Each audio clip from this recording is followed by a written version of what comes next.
So I've spoken to, I know some of you don't, but actually I've got to know all of you via email. So Merchant Spring, we started 3 years ago as a full service marketplace agency in Australia. So pretty well versed in terms of the Australian marketplace landscape. We've pivoted our business to turn ourselves into a SaaS analytics platform for professional marketplace sellers, agencies, and FBA investors. So we focus on bringing business insights and analytics to professional sellers to really help them manage their stores more and actually take a much more sort of holistic all of business approach to be able to connect multiple stores into a single dashboard and see what's going on. So that's us. I've got the screen behind me because our office is just so messy. It was either quickly grab the screen or it was about tidying up. So I went for the first. Just wanted to thanks for that, Paul. For those of you joining live, again, everyone, welcome to our new series. We were just kind of chatting a little bit before we wanted to go live and kick off this awesome new event that was kind of a brainchild with us for companies that are all around the world. This beauty of e-commerce and technology is that we get to go live no matter where we are in the world. We're coming live from the United States, all the way out in Australia and in England. So we are obviously now a global roundtable through and through. So it's really early in some parts of the world, really late in other parts. In other parts, we are just like kicking off the nighttime. So thanks for joining, everyone. Again, my name is Ryan Kramer. I'm going to be kind of the host for this episode, if you will. We're calling this the Ecom Roundtable International Expansion, simply selling into, and we almost have a ...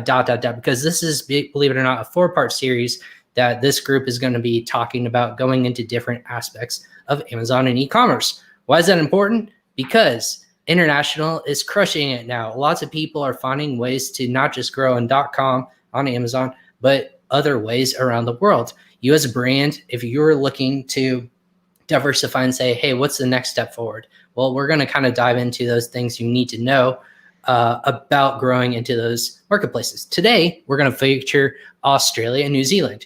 Now, that's the beauty about this is we have a person who is in Australia right now. So you can tell us on ground, boots on the ground.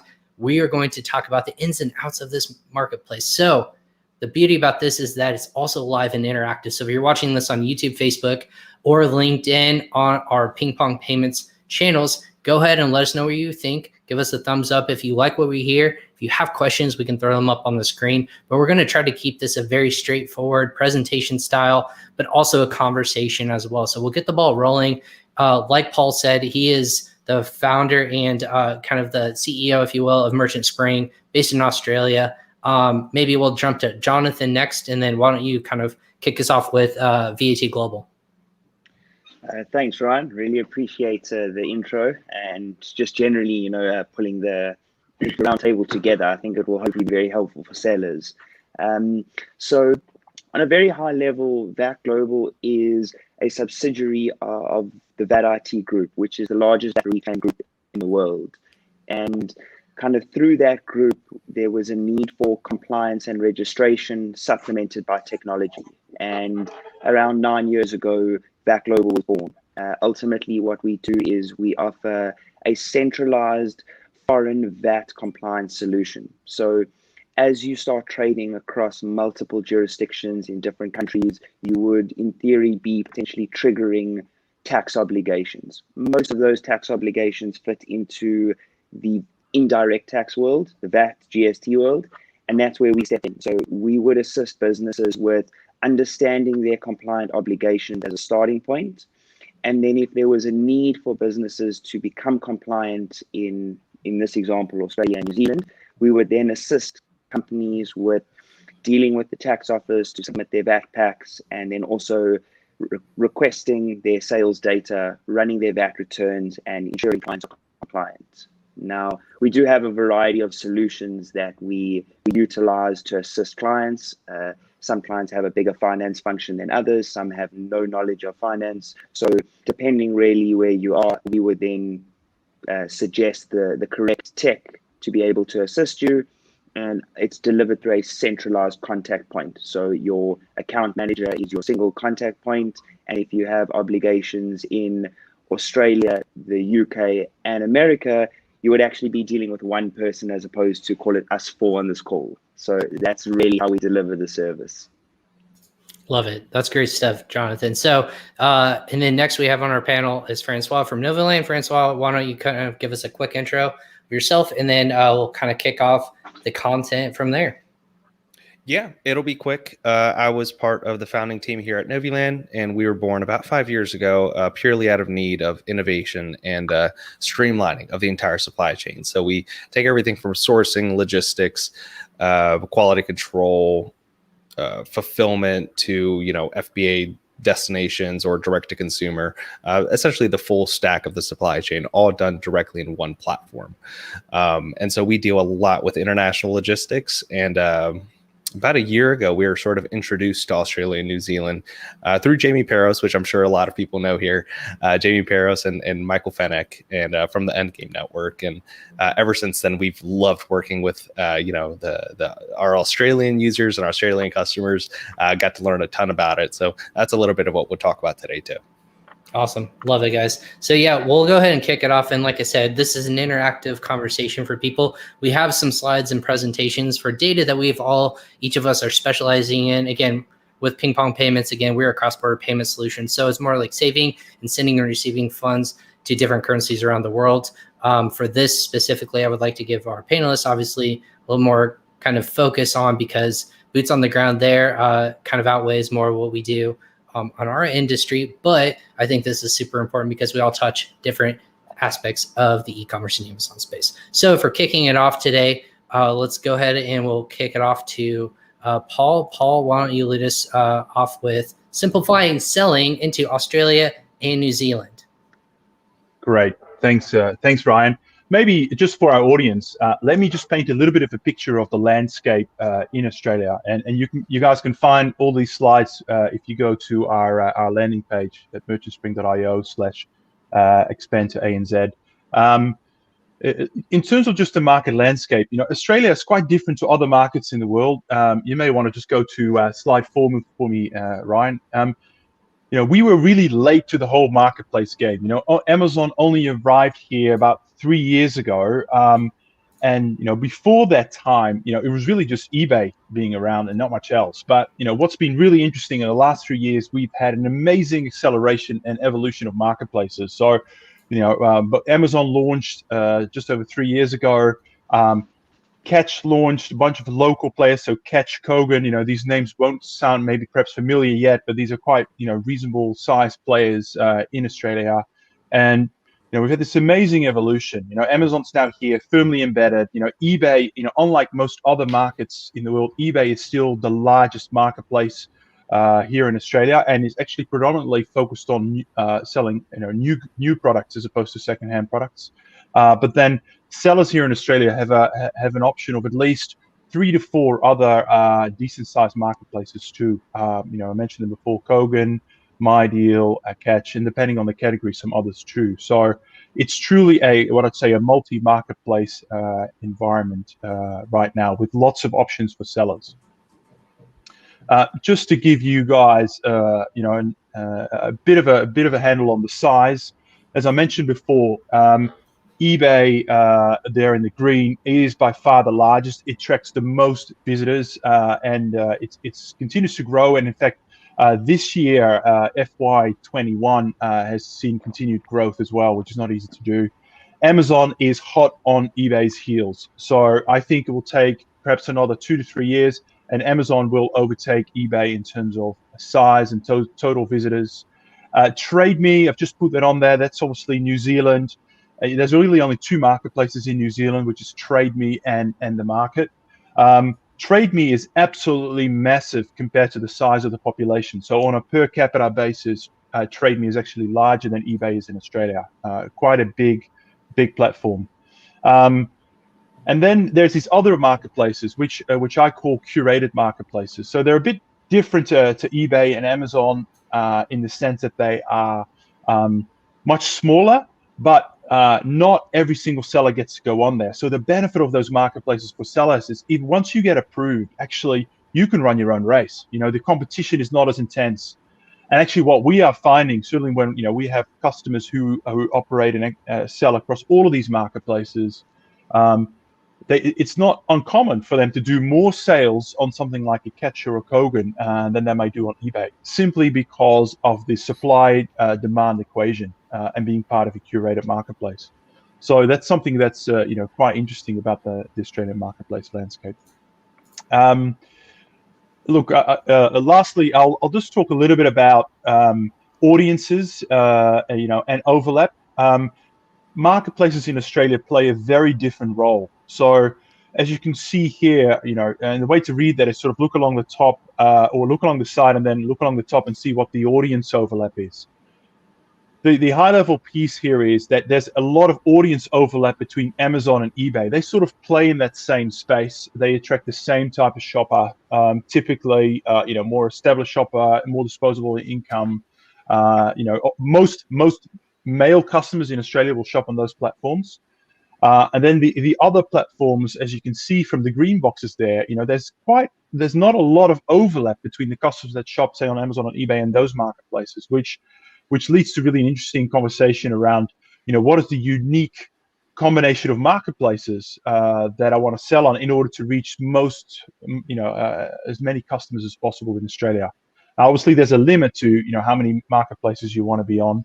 There's complexity involved in every single marketplace. But, typically, say if you're a tech seller, for example, being on Amazon and eBay and Kogan is a really good example. If you're into fashion or footwear, Amazon, eBay, catching the iconic tends to be a really good combination. So, certainly I would encourage, obviously going into Australia, Amazon and eBay, most sellers that are listening in today will be familiar with those platforms, and therefore the transition into those markets, getting used to the platform will be quite easy. But don't underestimate the ability maybe to add one or two local marketplaces in there to get more bang for your buck and drive your sales further. I might just leave these slides, Ryan, and maybe just pass it to the rest of the group, and we can come back to these as questions come up and arise. Yeah, absolutely. And again, for everyone to kind of clarify and make sure that everyone who's watching this is aware that it's an interactive conversation. We want to give very much high level, but also actionable conversation. For access to this information, we put this in the show notes as well.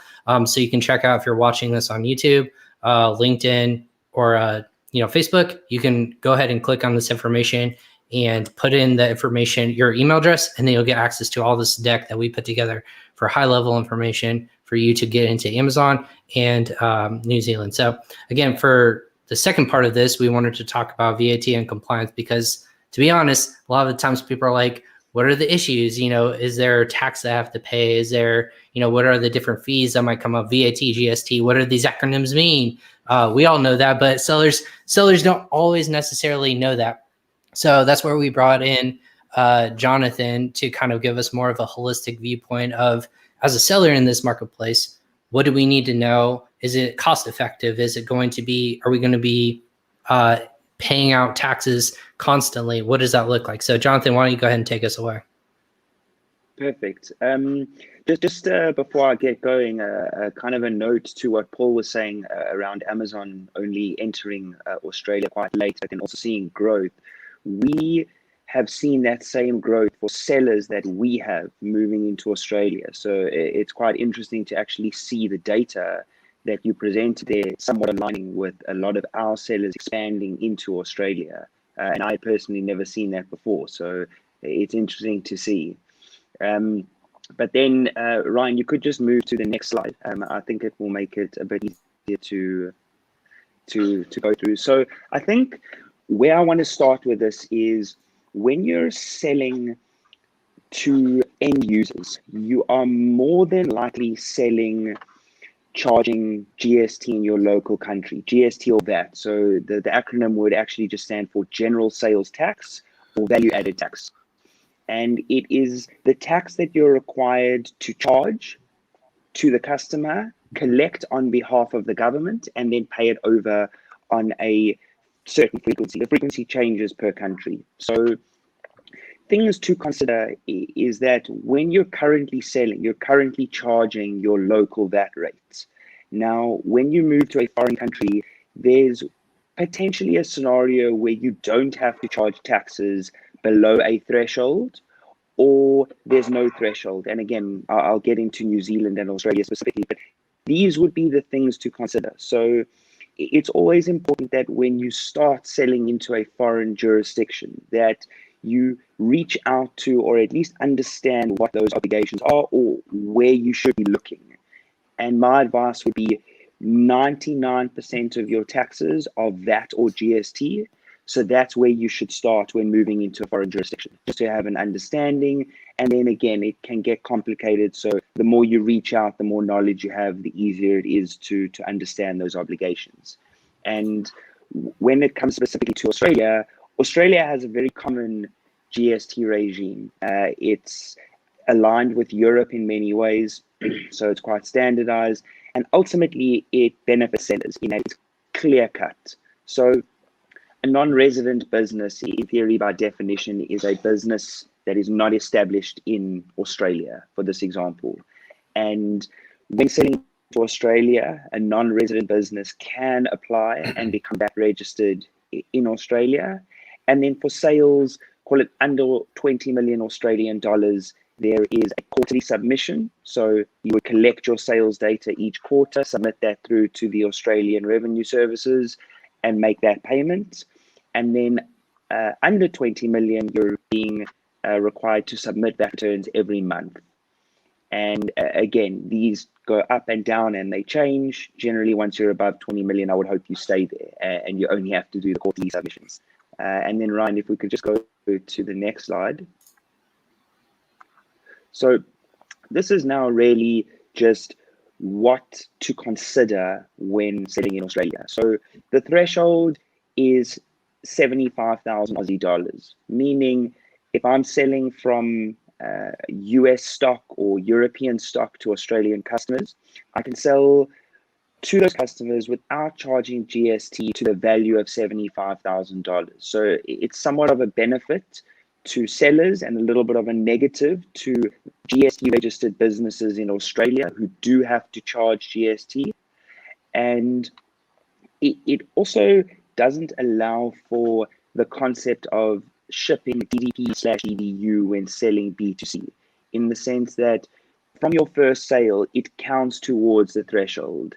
And when you then get to the 75,000 Aussie dollars of sales in a 12-month period, and that 12-month period is every 12 months. So 12 months from now till next year, and then next month, 12 months from next month. So it's an ongoing calculation. And once you are above that 75,000, you would then become VAT registered or GST registered in Australia, and you would now be required to charge that on your sales. That becomes the difference. And in theory, New Zealand is also somewhat very similar, slightly different, but there is a threshold for what the New Zealand Revenue Service is called low value goods. So that would be goods underneath 1,000 New Zealand dollars. Ryan, you could actually move to the next slide so I can carry on. Sorry. Let me actually just take a step back on New Zealand and actually just go through what you deal with in Australia. So when you become VAT registered in Australia, you need to get an ABN, which is an Australian business number. It's a one-off application, and it's the prerequisite to then applying for a GST registration, which is general sales tax. Then you add your 10% on once you're VAT registered. Both ABN and the GST are required in Australia. And then it is, as the slide says, quarterly submissions. Generally speaking, when you start, you're not above that 20 million Aussie dollars. And then just to the next slide for New Zealand. Yeah, so New Zealand, same concept. There's a selling threshold of 60,000 New Zealand dollars, and it actually only accounts for sales below 1,000 New Zealand dollars, which from our calculations was roughly around 780 US dollars, give or take. But ultimately, when you're selling small value items, which I would assume most e-commerce sellers are, you would then come towards that New Zealand threshold. And once you're above 60,000, you then have to register for GST in New Zealand, which is actually charged at 15%. And then for items above 1,000, you are not required to VAT register. And it is the revenue services at customs that will request the GST from the customer. So in theory, you're just exporting from your country, and the end user is defined as the importer for goods above $1,000. So I think for now, maybe just let me stop. And then as we move forward, we can go into more detail if there are any questions that come up. Awesome. And then, yeah, GST, did you want to hit on any of this stuff, Jonathan, as well? So, I mean, the GST, general sales tax, it's 15% as opposed to 10 in Australia. And if your customer's based in New Zealand, then that would really define whether it is a sale to a New Zealand customer. It's the location of the customer. So it's very similar to Australia in that sense. And then, yeah, registrations generally are one-off applications. And then once you are registered, you do have the ongoing obligation to submit your GST returns periodically. Those do change. And again, we have gone through threshold and volume. So it's hard to say exactly what your periodic submission would be. However, the registration triggers ongoing obligations until you become deregistered or no longer trade in that country.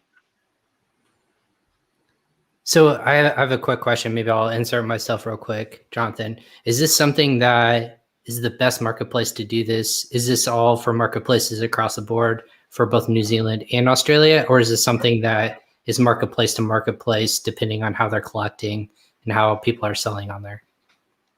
So there are very specific instances where a marketplace would be called an OMP, an online marketplace, from a tax perspective. Now, that would mean very much that the marketplace does more than selling. They would take an involvement in distribution, selling, and returns.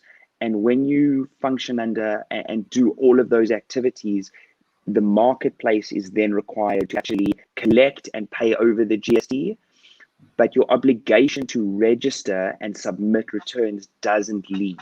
So I think that is quite a nuanced question, and I'm happy to go into it in detail, but I don't know if now is specifically the right time. It's all good. I jumped the gun. It's all good. That's what I do on every webinar. So no, I appreciate it. That's what I do. So I know, and we'll kind of like tease this and go back to this a little bit later, but if people have questions about their registration fees and whatnot, this is how they would get in touch with you. Yeah, your website, or excuse me, your email, and then what offer that you're, kind of providing for everyone who's listening to this as well. Is that correct? That is absolutely correct. And I implore the listeners to take up the offer, even if it's just for the free consultation and nothing else off of that. Understanding your obligations is the absolute prerequisite to be able to trade, at least from our perspective, long term. Right. Exactly. I have some questions that I know have popped up and people have asked, if I haven't paid my VAT or GST in 2 years, what does that mean for me? And I refer people to you, but I'm excited to hear your thoughts on that. It's pretty fun, I can imagine. So, but logistics. So we talked about taxing, what that looks like in terms of a seller's perspective. We've gone to what the marketplace looks like and how it's evolved. Obviously, predominantly more eBay, but that's slowly, or I should say slowly, it's quickly starting to shift towards Amazon sellers, but still very much an opportunity for US sellers. How do you get your goods there? Australia and New Zealand are quite literally on their own islands by themselves. So I guess you can call them their own continents and islands. So logistically, how do you get your goods there? So we brought in Novaland and Francois and his team. What does that mean for us, Francois? What does it mean for a seller to get your goods into Australia? Is it easy? Is it hard? What are we looking at? Yeah, well, I don't think you can necessarily call it easy or hard. From the perspective of, comparing it to the US, I guess it is easy. You don't have to go through, single customs bonds or a lot of processes that foreign entities typically go through in the US. So if you're switching from .com to Australia or New Zealand and just expanding there, it's not that difficult. It seems daunting, but it's really not that difficult. It's just a bit different. I guess is an easier way to put it. So with that, of course, you have to understand, what some of the new vocabulary is, what the different fees are. For example, we call them U.S. import duties. They call them something a little bit differently.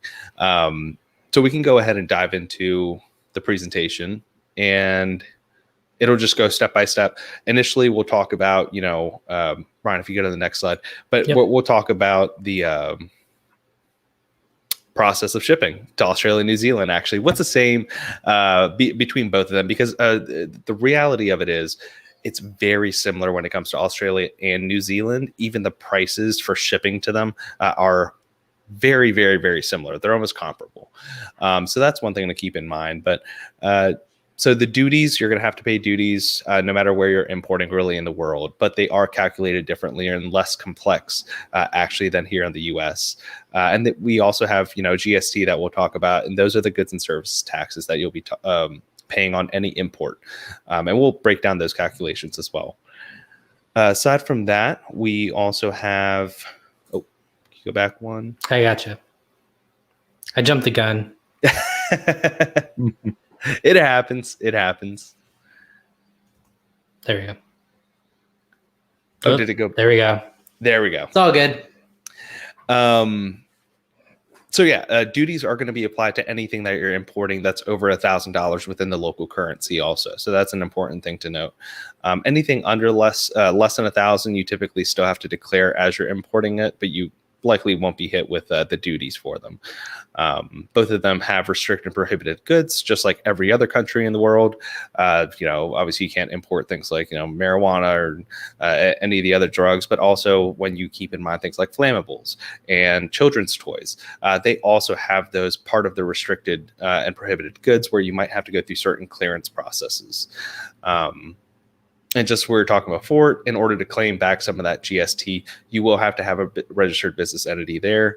2 to 4 weeks. You guys can read the rest of it. But some of the documentation needed, it's all outlined, bill of lading, commercial invoice, packing list, packing declaration. And every part of this is really something that a freight forwarder or a customs broker can help you out with every step of the way. It is going to be a little bit more expensive, but if you look at it from a business perspective, you don't have to deal with, declaring your imports, getting all the documentation to the proper authorities, filing any of the proper documents with them, or obtaining clearances. So going with the freight forwarder or customs broker is always a great idea. And so we could dive into shipping to Australia. It's fairly simple. I think the first thing to note, this kind of tracks back to the sourcing aspect. And, when I was putting this together, I actually had to put the sourcing hat on once you start looking at prohibited goods.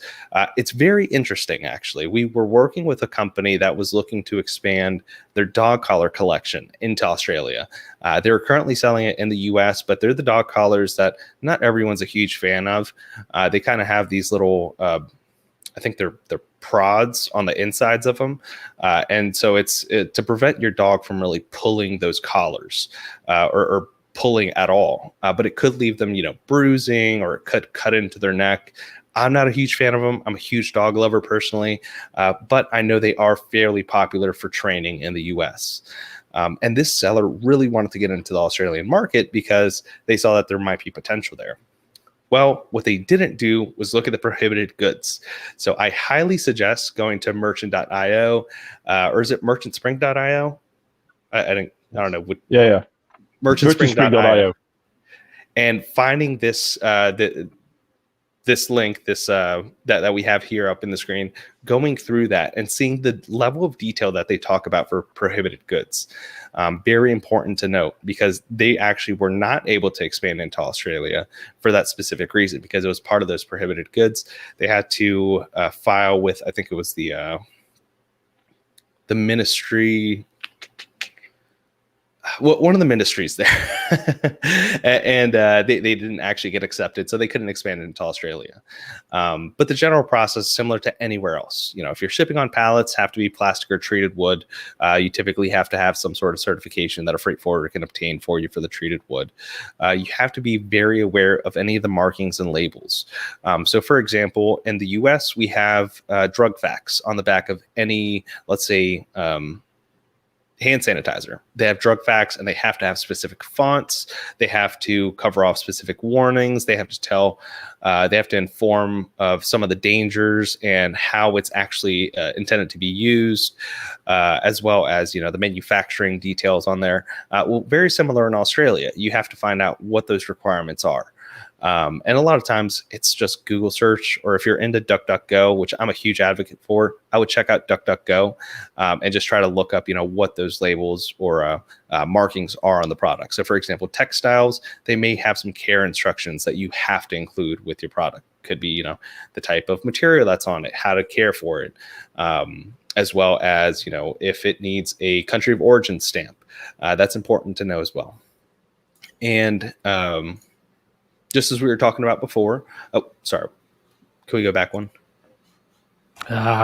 Every time I click, Brian. Well, every time I click, everyone, and it wants to go forward, never back. It's all good. So to get any of the GST back that you are paying, and you know, as we were talking about before, GST is a goods and services taxes that you're going to be paying on your import. If you want any of that back to be able to claim it, then you would need an Australian business license or a business number. And you would need to submit the import documentation. Again, something that a freight forwarder or a customs broker could definitely help out with. Makes your life less of a pain, and they do it for a fairly small fee. And then once it arrives at the port, again, just like every other country in the world, you are going to have to pay those duties to clear it. So on average, and this is where it really differs from the US, we have probably the most extensive HTS system that I've ever seen personally. And you have, you know, subheadings within those systems. So if it had a 10% tariff and then we got into the trade war, it could have a subheading that includes an additional 25% to that. So you would have to add the two together. Well, in Australia, on average, all duties are about 5%, but make sure that you check with a customs broker to make sure that you have those HTS goods properly classified. And the goods and services taxes are always 10%. I would say almost always 10%. Definitely, again, check with a customs broker for that. But quick breakdown of calculating those costs. And again, all of this has to be in Aussie dollars. So if we have something that is $10 on that invoice, this is your FOB price. This is not your DDP price. So if you're working with a supplier and they're offering you a DDP price, remember that's delivered duties paid. You don't have to, that means they're covering everything to the final destination, including customs clearance. So you wouldn't have to go through any of this. But if you're purchasing FOB, then, you know, you're purchasing at $10, 1,000 units. Let's say shipping and insurance is around $1,500. Again, that GST is 10%. The duties are 5% for imports. So you're calculating that 5% into the invoice value. So that's 1,000 units, $10 a piece, $10,000. From there, you would add in whatever the shipping and insurance freight costs would be, and then you would multiply all of that by that 10% for Australia. That's the GST, and so that would be sort of your landed cost to that port and clear through customs. Right after that, you would have to calculate in the trucking to the warehouse, of course, but that's sort of how you would calculate what those numbers are when you're shipping to Australia. Now we could skip to the next one. Haha. We got it this time. So with this, again, everything is very similar in New Zealand as it is to Australia. It also has its own prohibited and restricted goods. Pretty much all of them are almost exactly the same to Australia, but you may need to file, you know, any of those clearances with the Ministry of Primary Industries, or it's often known as the MPI there, in order to get any submit any documentation to them. Again, this is something a freight forwarder or a customs broker can help you out with. But everything else is essentially the same except for the GST. So the GST, or the goods and services taxes for the imports, are about 15% on average. So using the exact same calculation, you would just replace that with 15% instead of 10%. You still have to declare all of your imports. The only difference really is you may need something that's called a client code to clear customs. But again, something that a freight forwarder or a customs broker can help you out with. And they would help you with all the filing and documentation for importing it properly into New Zealand. And sort of the topic of the hour. I mean, if everyone's actually importing anything into the US already and it's coming into the West Coast, you're noticing that your containers are probably stuck, at Long Beach or in Oakland. They're seeing tremendous port congestion. If you Google it, you will notice that these are parking lots essentially on the water filled with vessels that just cannot be cleared fast enough.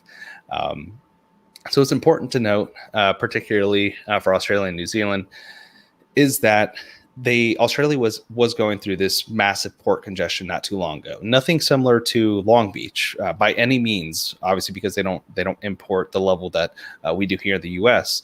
But along with that port congestion comes surcharges, and these surcharges are not something that your freight forwarders just making up, which I have heard a few companies ask me if freight forwarders are just making up these numbers. Fortunately not. It's the shipping carriers. And so it's all about what partnerships your freight forwarder has with those shipping carriers to be able to get better surcharge rates. Now, last I heard, the surcharge rates were going down because port congestion was going down. And I think there was even a petition in Australia to look deeper into what those fees are, because some of them are astronomical. So I would highly suggest Googling before you go into any market, but particularly with Australia and New Zealand, port congestion and what surcharges are, associated with those. Aside from that, it's a lot faster to get them, of course, to Australia and New Zealand. It's about 2 to 3 weeks, sometimes 4 weeks, just depending again on that port congestion. And then I just included a few ballpark prices from port to port. So about 23 to 2,600 for a 20-foot container, about 35 to 4,100 for a 40-foot container. Now, keep in mind, this is not for dangerous goods. This is also, I guess, a warning for anyone that is shipping and maybe doesn't have the most experience with international freight. We have received a large number, actually, of complaints of people using other freight forwarders that were charging them little to nothing. It seemed like a joke what they were charging them, actually. But what they failed to tell them was the port congestion surcharges that were associated with it. And they were charging them once they got to the Australian ports.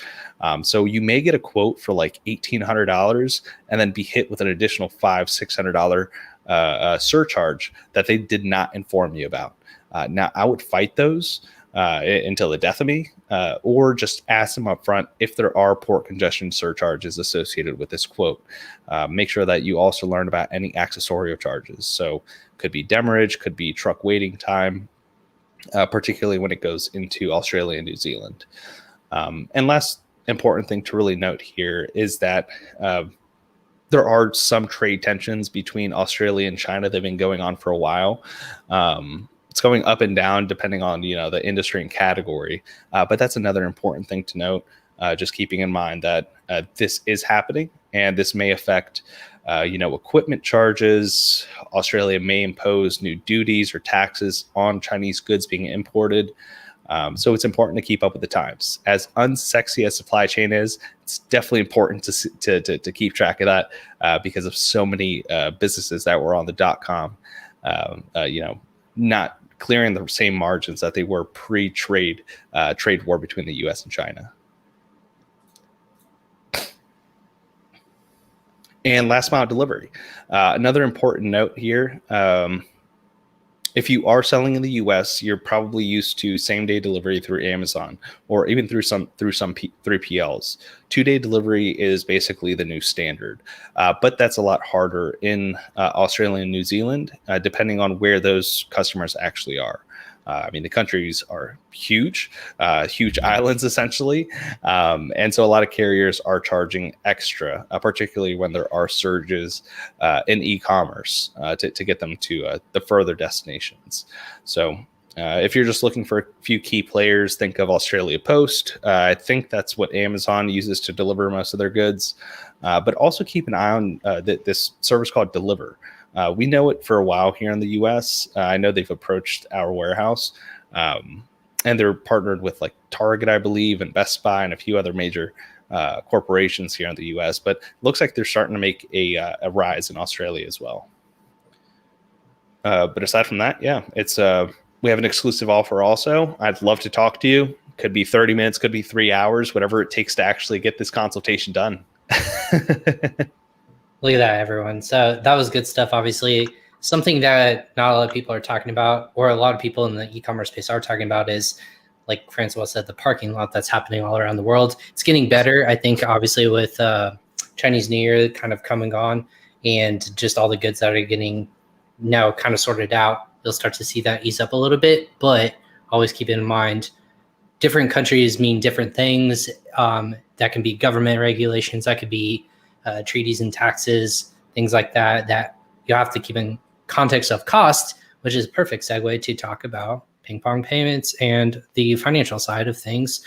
Payments, we'll kind of go quickly into this because in terms of the Australian market and New Zealand market, both are predominantly in AUD, which is the Australian dollar. So what I want to talk about with people today from a ping pong perspective is that always follow the data. Data doesn't lie, and why it's important in terms of financially, why it makes sense to jump into Australia and New Zealand. A couple quick points that were taken from some recent reports as recent as mid in 2020. 30% of items purchased in Australia were valued at AUD at 105 and over. That means that there's an average order that are quite large that are happening in Australia in terms of the Amazon and e-commerce spending. So that's higher than the average of 22%. So lots of money being spent in e-commerce.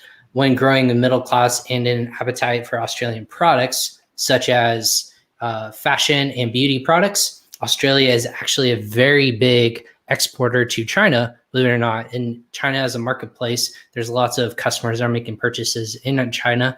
It's expected to reach by 2024 an average of 1,915 Australian dollars by 2024, each person equating into that. In 2019, over a third of international shoppers purchased from brands that weren't available in the home country. That meaning that Australia shoppers were shopping, but those brands or those products were not available. So they were going to locales like Japan or China or New Zealand to make those goods and purchases, to buy them and then have them sent over to Australia. So what that means for people, and kind of keeping very much an eye on the payment side of things, is that there's opportunity for growth, not just for Australian sellers, but also for US sellers. So very much an opportunity for growth in terms of financially to keep in mind when converting. And a quick note before we kind of jump ahead, a note that I want to tell people is it's very much something that people don't think about enough, where if you're in the United States and selling in a marketplace like Australia, just like anywhere else, there's fees associated with all these different things we're talking about. But when you're converting money back into the United States, for example, if you're a seller in the United States selling in Australia, you are receiving funds in the Australian dollar or New Zealand currency. That money is going to be converted back to you in the United States if this is where your country of locale is, or even the UK or wherever you are in the world. Amazon will convert those funds over to your bank account, but that comes at a cost. So using a payment service provider that's verified, or that is a partner with, I should say, participant in Amazon's service provider network, use those to save money in terms of currency conversion. People can do that, whether that's receiving funds around the world in different marketplaces. Again, eBay very much a big player in Australia still. Amazon is growing quite substantially. Wish, as well as AliExpress, all very much major marketplaces where commerce is happening. If you are selling on those marketplaces and you're converting that over to a different currency, you need to do something at a lower FX rate conversion. So keep in mind solutions like a ping pong payments, where you help convert funds. And when margins are super thin, especially all the fees we talked about, hey, fee here, fee there, you need to make sure that that money that you're saving is going towards your bottom line, so you can reinvest in goods or reinvest in inventory or pay off your taxes or expand your inventory offering, or even jump into a different marketplace. So that's what I would suggest. That's really the quick mention that I want to talk about in terms of the payment side. It's super important to keep that in mind as well. So again, for Ping Pong, for customers who are not using Ping Pong right now, exclusive offer only for you. Go ahead and sign up for, again, we have a link. Once you go to merchant.io's link, and again, I'll go ahead and throw that up there as well.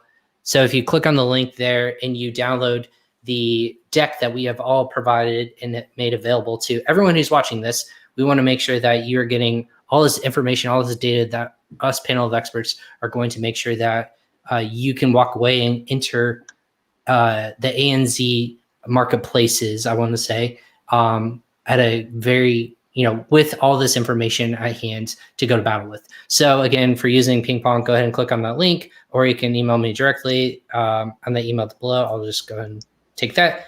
Go ahead and email us, and we'll make sure that you are good to go. That being said, I think that is the last piece of information for the audience who is watching. If you're live on Facebook, YouTube, LinkedIn, or even Twitter, if you have questions, go ahead and we'll have the last 5 or so minutes of this presentation. Again, part 1 of part 4 that we're going to be doing with this panel roundtable discussion of selling in these different marketplaces and opportunity available.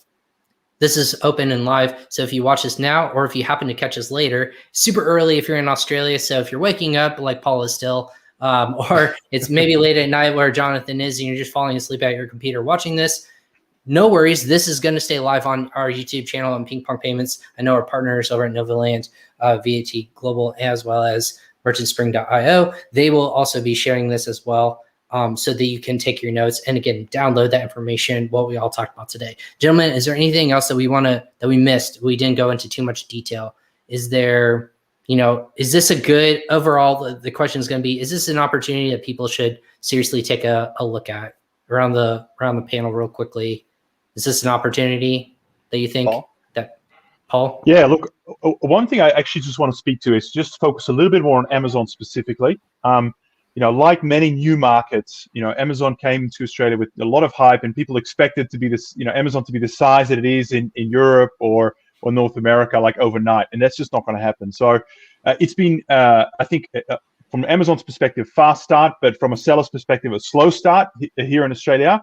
But what we're getting to now, 3 years in, Amazon has got real momentum. And I actually think international sellers who are used to the platform have a real advantage. Australian sellers who've come more from an eBay world or, other marketplaces are still getting used to the idea of, FBA. And there's quite a reluctance, for example, to put your products through Amazon's fulfillment network at a local level. Similarly, not really that familiar with, the PPC tools and the platforms or brand registry. So certainly, I think there's a real opportunity for international sellers to come in, who know what good looks like when it comes to trading on Amazon globally, to really make an impact and do very well on the platform. Absolutely, and that's kind of what we tout too. I think everyone agree that the rest of the world's kind of catching up to where Amazon took off about 5 years ago. I would say like 2014, 15 was like that earmark of when things really started to take off for FBA sellers here in the United States. But internationally, things kind of just roll out. They roll out here first, and then they start to get become available for sellers all around the world and in marketplaces all around the world. I know for us, we see marketplaces that like Poland just, and we'll talk about like obviously Europe later, but as marketplaces really start to have this growth of sellers, you're going to have tools that are going to be available for sellers to grow, for marketplaces to, because each culture is different. You got to look at what's going to sell differently in Australia than it would be in China or Japan or even South America. All those different places have different successful products and different ways to get in front of a customer, because there's, apart from just Amazon, like you said, people are used to eBay, that people are used to Wish or AliExpress or Mercado Libre or Rakuten. All those marketplaces are popular around the world, but as Amazon starts to, I say pick off, starts to make itself known in these marketplaces, that's when sellers it'll benefit sellers who are used to already selling on the platform. So good shout out from that, Paul. Jonathan, anything specific? Is Australia theoretically easy to get into in terms of compliance for VAT and GST? Yes. So I think, again, agreeing with Paul, having seen the movement, from our clients moving into Amazon, and also just having seen, in Europe, as Amazon really in a market, you follow Amazon. If you learn how to sell on Amazon, then it's where they go next. You follow, and you can really replicate and be very successful. Just to touch on the compliance perspectives, not something to be scared of, something to understand. Again, reaching out for information is crucial, but I wouldn't avoid New Zealand or Australia because of their compliance obligations. They're one of the easier countries to comply with. Awesome. Good stuff. And then Francois, would you just say on a very much high level, easy to do business in Australia and New Zealand? Yeah, I mean, when it comes to logistics, it's quick turnaround time when it comes to shipping. Shipping costs are fairly low, and it's pretty easy to calculate your duties as opposed to if you're already selling in the U.S. If you're selling in the U.S., I think Jonathan can agree that compliance in the U.S. is pretty stringent, and so you can equate that very similarly to logistics and shipping to Australia. Just be aware of any of the labeling requirements, testing requirements may be different, certifications that you may need to get as well. So working with a good quality control company, working with a good sourcing agent that can help you expand and ship your products off to these labs is important, but it shouldn't be a barrier to entry into Australia or New Zealand. Awesome. Yeah, I would agree. And then a quick question that came in before the top of the hour, probably before we cap this, from Lisa. Lisa asked a question, are product categories that perform particularly well in Australia or any product categories to avoid? I kind of alluded to it as well. I think the top two are fashion and beauty products that do quite well in Australia. Paul, is there any other insight you can provide there? Yeah, I would say we've seen a huge boom as well in what we call sort of home and garden or homewares, as well as electronics and technology. Very big, like they're in most markets. I would say relative to other markets where marketplaces are fairly immature is when it comes to food products and grocery. I think partly that's driven because of the way the supply chain set up in Australia is not really catered for that yet. But it's certainly a very underdeveloped category. Even just doing it with going online shopping with the supermarkets themselves, but certainly on platforms like Amazon, very underdeveloped in terms of Amazon Pantry and food items and the like. So it's not a place I would start first if you have the option. I was going to say, is there any other unforeseen issues that you think is just because it's a big spread out country that maybe logistics wise, I personally haven't shopped there. Is 2-day shipping is still available in Australia? Is it just logistically it's very difficult to fulfill orders because of the spread out nature of the country? Yeah, look, this is a probably extensive conversation, but what I would say is, the country is very big, so it's about the size of the US, but with 20 million people, right? So very spread out. We also there's a lack of competition when it comes to there are lots of local courier companies. When it comes to national reach and national distribution, Francois will know this. There's really only Australia Post. There's Sendle and there's a few other players that are looking to make a splash, but it's hard to really get coverage. And lack of competition really doesn't drive a whole lot of innovation around time and speed. What is interesting though is that don't think of Australia as a national market you have to fulfill everywhere. And I think we certainly, when we're working with our customers, we very much work very carefully around their shipping policies and their strategy, making sure you can do 1 or 2 day shipping in the key metro areas, right? So Sydney, Melbourne, Brisbane, Adelaide, Perth. You by that point you have 80% of the population, or 85% of the population covered. Focus there in terms of really delivering for the customer.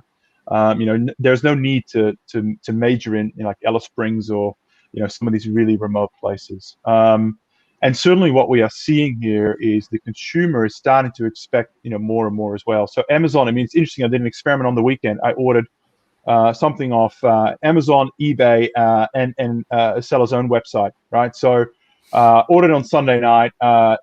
Amazon delivered on Tuesday morning. eBay came on Thursday, and I'm still waiting from the package from the own seller. And they all came from Sydney, right? They're all sent from Sydney warehouses to Melbourne. So there's a huge difference, and certainly Amazon is really punching above its weight. Working with Australia Post, Star Trek, but they also seem to be even working with Uber and lots of sort of last mile delivery options to get things to the consumer quickly and really stand out from the rest of the pack. Awesome. And I don't see any more questions in, but before then, I just want to remind everyone. So this is part 1 of part 4 that we're going to be talking in. I know next one, we're going to be doing this almost every other week. So we'll go live and try to expand the reach, like sharing this on different channels for all of our companies as well. And you'll start to see more, marketplaces being talked about. The next one being looked at, we're going to be talking about expanding selling into Europe. That obviously includes multiple different marketplaces, countries. So we can have a lot of fun with that. But we'd love to have your questions. If you have specific thoughts and are watching this later and you're like, hey, I didn't catch that or didn't understand that point, go ahead and reach us or tag us out directly, again, on LinkedIn, Facebook, or YouTube. We're streaming this, and this will also live on YouTube channel for Ping Pong Payments, and we'll share this all as well with our partners to put this out and publish on their channels as well. So you can go back, look at all the beautiful information, and don't forget to check out merchantspring.io/expand to ANZ. And again, that's in the comments. If you're watching this on those channels, that is where you can find it. Gentlemen, anything else that before we wrap up for the day? Some people have to sleep. Some people have to get up. Other of us have to eat dinner or meetings, whatever our days might look like. Yeah. A couple more meetings for some of us. I actually have a meeting with someone in Australia here in a couple minutes. There you go. So I'm excited. Yeah. Jonathan or Paul, anything else? Meetings. Yeah, no meeting. Yeah, I was gonna say today. Hey, that's all right. We love having you guys on here. And gentlemen, I know this is kind of like our first run through, but this is something I think a lot of people are going to find value of. And again, the questions that will kind of trickle in as we go. Definitely be on the lookout for part 2, part 3, and part 4 of our series that we're going to be doing with the same panel as best we can, obviously, to keep it every other week and really tie in all the insights that we are seeing in these international opportunities around the world. We'll jump into North America, depending on where you're at. That might be behoove you. You're like, hey, I really want to jump into Amazon or e-commerce and sell in North America. What does that take? A lot of us have that insight. And then again, into Southeast Asia, we'll cap it off later. So we'll hit them all eventually. So gentlemen, thank you so much for hopping on today. We appreciate everyone who submitted questions from the audience. It was a pleasure talking with this panel. So we'll make sure we catch you guys next time on this e-commerce roundtable, e-commerce expansion series that we have going on. Take care, everyone.